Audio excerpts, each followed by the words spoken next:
Hello students, welcome to our history session. और आज जो है हम लोग थर्ड चैप्टर शुरू करने वाले हैं, जहां पर कि हम लोग जो है कॉलोनियल एग्रेरियन पॉलिसीज को देखेंगे। Now if you remember from the previous session, there we looked at how the British like expanded their control over India.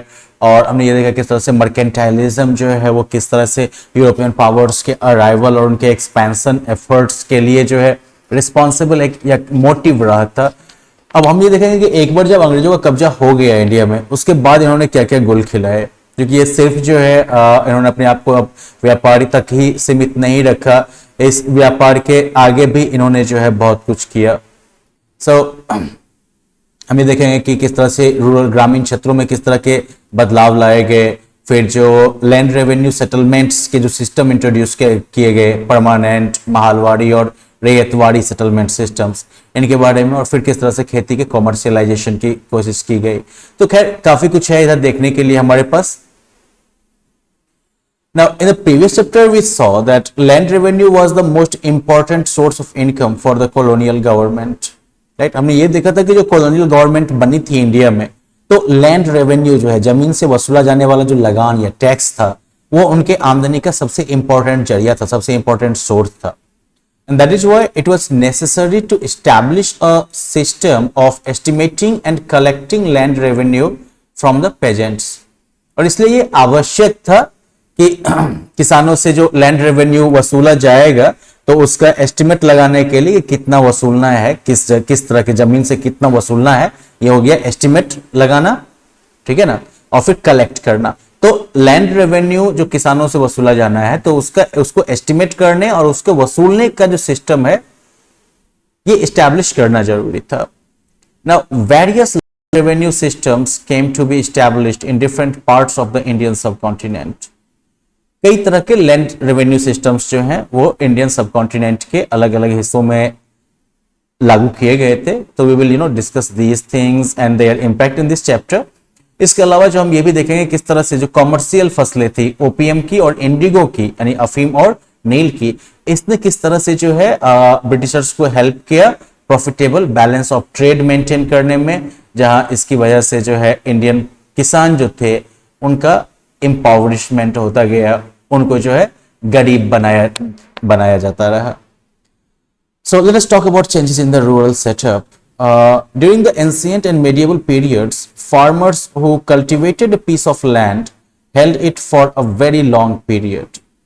Ancient और medieval periods में किसान जिस किसी भी जमीन के टुकड़े पर खेती करते थे, तो वो उसको बहुत लंबे समय तक रखते थे। They used to pay a portion of the produce as tax. तो मान लो जैसे कि मेरे पास अगर ये 10 एकड़ जमीन है, तो खानदान दर खानदान रहेगी मेरे पास, जो भी उपजा होगा उसका एक हिस्सा जो है वो टैक्स के तौर पर चला जाएगा, ठीक है।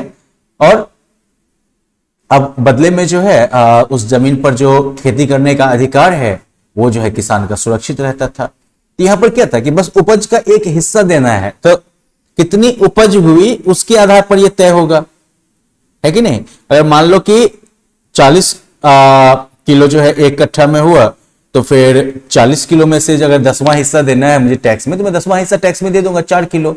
अगर 40 की जगह पर 80 किलो हो गया, तो मैं 4 की जगह पर 8 दे दूंगा, ठीक है। जितना उपजा हुआ उसका एक हिस्सा मैंने टैक्स में दे दिया, बस बात खत्म है। अब बदले में जो है लैंड पर खेती करने का जो मेरा अधिकार है, वो जो है बिल्कुल इंटैक्ट रहेगा, सुरक्षित रहेगा। Thus villages became self-sufficient and could produce enough food crops to fulfill the needs of the people. इस तरह से गांव सब जो थे वो सेल्फ सफिशिएंट थे, आत्मनिर्भर थे, और वो जो है इतना अनाज वो पैदा कर लेते थे कि लोगों की सारी जरूरतें पूरी हो सके। Now, Sher Shah Suri started the system of measuring land and giving a patta or written record to its owner. Sher Shah Suri ने जो है जमीन को मापने का और पट्टा या फिर लिख के जो रिकॉर्ड रखा जाता है, तो लिखित अधिकार जो है मालिक को देने की व्यवस्था शुरू की थी। In this system revenue was paid by farmers depending on the fertility of the land. इस सिस्टम में रेवेन्यू जो है किसान के द्वारा जमीन की फर्टिलिटी के आधार पर जो है दिया जाता था। When natural disaster affected a region, revenue collection was stopped. जब भी कोई प्राकृतिक आपदा आती थी किसी क्षेत्र में, तो फिर रेवेन्यू कलेक्शन को जो है घटा दिया जाता था। मतलब कम ही लगान वसूला जाता था, नहीं बाढ़ आ गया, सूखा पड़ गया वगैरह वगैरह। Sometimes when the situation was too critical the affected farmers were exempted from the payment of tax. कभी कभी जब सिचुएशन बहुत ज्यादा क्रिटिकल हो जाती थी तो जो प्रभावित किसान होते थे उनको टैक्स के पेमेंट से भी जो है छूट दे दी जाती थी। एग्जेम्प्टेड मतलब छूट देना।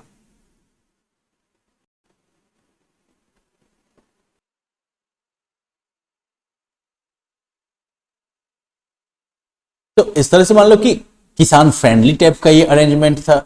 अब जब EEIC को, इंग्लिश ईस्ट इंडिया कंपनी को, जो बंगाल की दीवानी मिली, यानी कि बंगाल में टैक्स वसूलने का अधिकार मिला, जिसके तहत इसको जो है रेवेन्यू वसूलने का अधिकार मिला और साथ साथ सिविल एडमिनिस्ट्रेशन जो होता है उसको चलाने का पावर मिला, it thought of maximising revenue collection for higher profits. इसका पहला ध्यान पर इस बात पर गया कि ज्यादा से ज्यादा मुनाफा कमाने के लिए कैसे जो है रेवेन्यू कलेक्शन को ज्यादा से ज्यादा बढ़ाया जाए। तो इसके लिए क्या किया इसने, it introduced agrarian policies which included the following aspects. इसने जो है ऐसे एग्रेरियन पॉलिसीज इंट्रोड्यूस की, खेती वगैरह से रिलेटेड ऐसे नियम कानून बनाए जिसमें कि it imposed collection of revenue in cash. पहले जो उपज के हिस्से के तौर पर रेवेन्यू दिया जाता था, अब उसकी जगह पर क्या कर दिया इसने कि जो भी रेवेन्यू होगा, जो भी टैक्स होगा, वो नगद वसूला जाएगा। ठीक है, तो अब इसकी वजह से क्या हो जाएगा कि पहले किसान जो अपनी जरूरतों को पूरा करने के लिए खेती करता था सिर्फ, अब वो किसान क्या करेगा, उसको ऐसी फसल उगानी पड़ेगी जिसको बेच के वो नगद कमा सके। तो it forced thousands of villages to cultivate cash crops.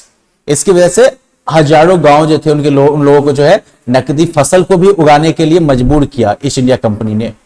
ठीक है, ईस्ट इंडिया कंपनी ने जो है हजारों गांवों के लोगों को मजबूर किया कि भैया आप कैश क्रॉप उपजाओ, खास करके नील और वो ओपीएम वगैरह। फिर जो है company created 2 post of deputy दीवान। कंपनी ने जो है 2 पोस्ट क्रिएट किया डेप्यूटी दीवान का, एक बंगाल के लिए, दूसरा बिहार के लिए। अब ज्यादा प्रॉफिट के लिए the land revenue collection was now farmed out annually to the highest bidder. मतलब जैसे अभी मछली का पट्टा लगता है ना तालाब सबका, कि जो जितना बोली लगाएगा उसे पट्टा दे दिया जाएगा कि ठीक है तुम मछली मारते रहो, या फिर पार्किंग लॉट के ठेके के लिए जैसे बोली लगती है, तो वैसे ही क्या करते थे ये लोग कि लैंड रेवेन्यू कलेक्शन भी जो होता था वो भी, उसका भी हर एक साल जो है बोली लगता था कि ठीक है हम इतना रेवेन्यू वसूल के देंगे, हम आपको इतना रेवेन्यू वसूल के देंगे। अब तो अब मान लो कि जो जितना ज्यादा पैसा लगा के, जितना ज्यादा रेवेन्यू वसूलने का जो है बोली लगा के जो लेगा पट्टा, वो उतना ज्यादा किसानों से वसूलेगा, तो किसानों का शोषण इसमें और तगड़ा होगा। अब इस सिस्टम का जो इल इफेक्ट था, मतलब कि दुष्प्रभाव था, वो बहुत जल्दी ही दिखने लगा। क्या हुआ, पहली बात, the villages which now produced cash crops had to depend on other villages for food supplies. जिन गांवों को इन्होंने कैश क्रॉप उपजाने के लिए मजबूर कर दिया, नील और वो ओपीएम वगैरह सब, उनको अब दूसरे गांव के ऊपर डिपेंड रहना पड़ता था फूड सप्लाईज के लिए। As the tax collector was only interested in collecting more revenue, he paid no attention to improving the quality of land। Tax collector जो था वो सिर्फ ज्यादा से ज्यादा रेवेन्यू कलेक्ट करने में इंटरेस्टेड था, तो इसलिए उसने जो है जमीन की क्वालिटी को सुधारने का, उसको बढ़िया बनाने की तरफ कोई ध्यान ही नहीं दिया। अरे वो इरिगेशन का सिस्टम लाता ये सब। The poor pageants ruthlessly exploited by the tax collector either left their villages or became landless।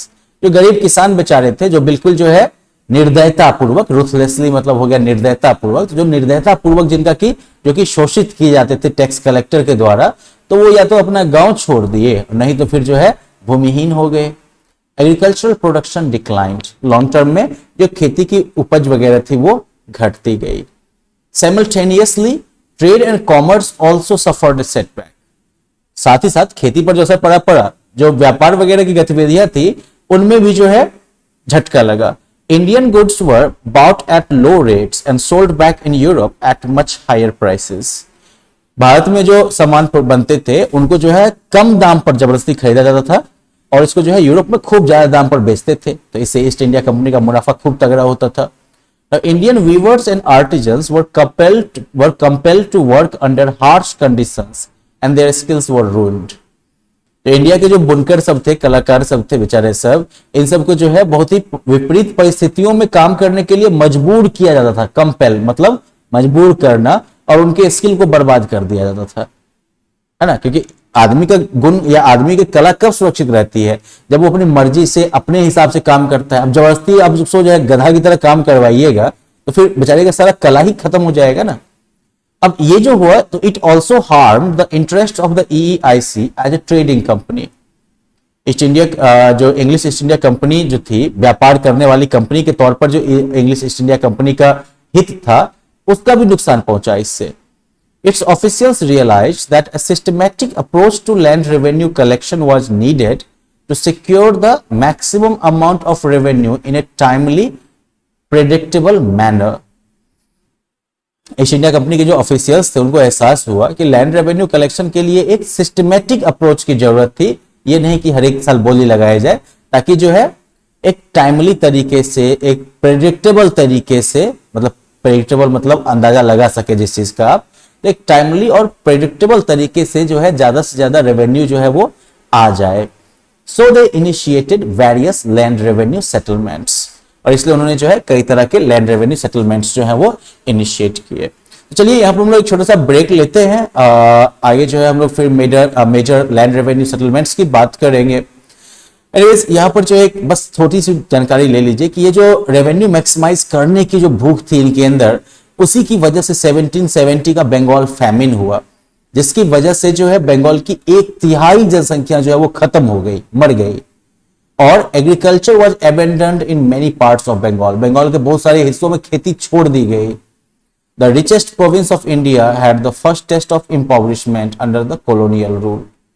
India का जो सबसे अमीर प्रोविंस था बंगाल का, इसको जो है इस कॉलोनियल रूल के तहत अंदर जो है सबसे पहली बार जो है गरीबी का स्वाद चखना पड़ा। तो खैर चलिए, अब इन्होंने कौन कौन से तीर मारे लैंड रेवेन्यू सेटलमेंट्स के फॉर्म पर, इसके बारे में जो है हम लोग बात करते हैं तब फिर अगले सेशन में, छोटे से ब्रेक के बाद। Bye bye.